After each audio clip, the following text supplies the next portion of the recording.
Jour. Paul Biya. Oyez. Paul Biya. Oyez. Paul Biya. Olivier. Vive l'amitié entre la République populaire de Chine et le Cameroun. Vive son Excellence Paul Biya, président de la République, chef de l'État. Paul Biya, merci Paul Biya, pour que le vive le Cameroun, notre cher et Campagne électorale, comment évaluer le candidat sortant ou le parti politique sortant, surtout après des décennies de pouvoir sans partage. Cette année, le peuple doit faire preuve de rigueur dans les urnes. Il doit un peu abandonner le vote tribal, le vote du frère du village, de l'ethnie ou de la région pour s'appuyer uniquement sur des déterminants objectifs dans le choix de celui qu'il votera. Les Camerounais doivent abandonner le vote des 2000 francs et de la peur pour effectuer enfin des choix rationnels dans les urnes. Un vote calculateur et intelligent, que chacun voit ce que sa famille et lui peuvent avoir comme amélioration de leur vie au cas où ils votent tel candidat. Pour ce faire, nous devons les accompagner dans la structure des choix, dans le comment faire un choix. Et le premier élément à savoir est l'évaluation des candidats pour finalement voir celui qui représente le meilleur risque. Commençons par le candidat sortant ou le parti politique candidat sortant. Il s'agit du président Biya et son RDPC. Comment les évaluer?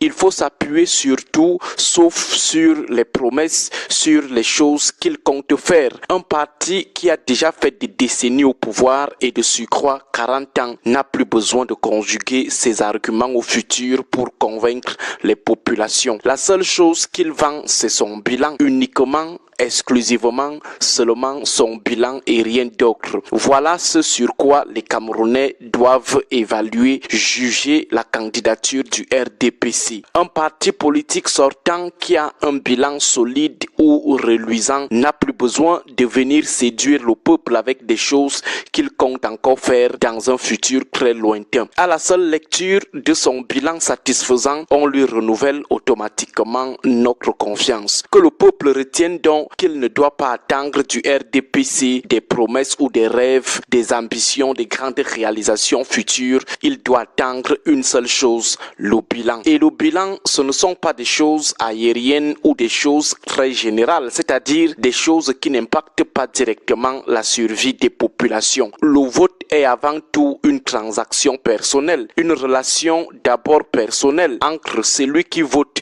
et celui qu'on vote. Du coup, chacun de nous attend un bilan du RDPC par rapport à sa situation personnelle, de là où il se trouve. Par exemple, moi, pauvre habitant électeur de Yokadouma, dans le bilan de Paul Biya, dans le bilan du RDPC, il y a quoi qui a changé dans ma vie? Il y a quoi qui a changé dans la vie de mes enfants ou celle des membres de ma famille? Il y a eu quelle amélioration? C'est donc d'abord une équation personnelle. Le vote est un échange. Tu m'as donné quoi après que je t'ai donné mon soutien? Ma voix pendant 40 ans ou pendant ces 7 dernières années, j'ai gagné quoi? J'ai gagné quoi pour que je te donne encore mon soutien, ma voix pendant 7 autres années? Tout comme le candidat aimerait gagner les élections pour avoir le pouvoir, l'électeur devrait aussi savoir ce qu'il a d'abord gagné pour ce qui est du candidat sortant. J'ai aussi gagné quoi pendant tes 7 ans de pouvoir? Ce que l'électeur gagne, c'est d'abord la réalisation du bien-être promis en commençant par le sien personnellement. Qu'on ne se mente pas, c'est d'abord une affaire de gain personnel. Prenons quelques exemples. Celui à qui je donne mon soutient, c'est lui que je vote doit résoudre mes problèmes personnels liés à ma survie. Est-ce que en 40 ans, en 7 ans, il m'a permis d'avoir facilement accès à de l'eau à boire? Même pas de l'eau potable, juste de l'eau à boire.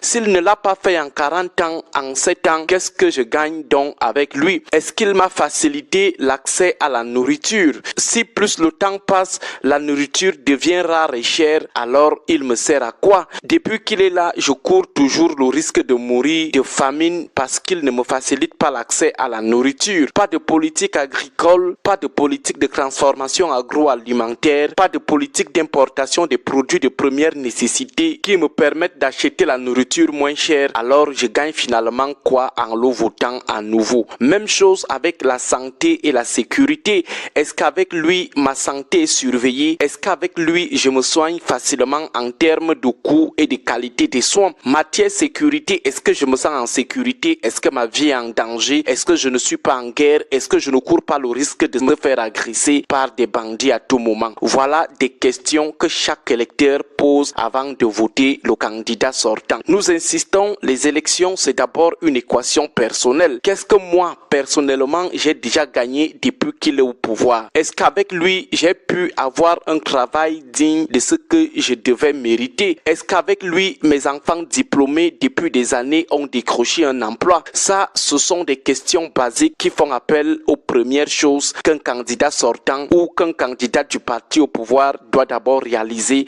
avant de parler de ses grandes réalisations ou des autres aspects ronflants de son bilan. J'ai envoyé un satellite dans la Lune ou dans Mars. J'ai construit des stades de football de 7e génération. J'ai construit des immeubles en suspension. Nous avons gagné 9 coupes du monde. Non, ça vient après. On commence l'évaluation du bilan du candidat sortant par des choses liées à la survie. Des choses sans lesquelles l'électeur peut perdre sa vie. Ce sont les choses du premier stade de l'échelle des besoins de Maslow. Si le bilan n'est pas convaincant, tout comme dans toute transaction, tout comme dans toute relation entre le commerçant qui avait promis la bonne marchandise et sa livraison et le client qui doit savoir si en 40 ans, 7 ans, cette marchandise a été livrée ou est de meilleure qualité. Si le bilan n'est pas convaincant, on change de vendeur, on voit avec un autre commerçant. Bon début de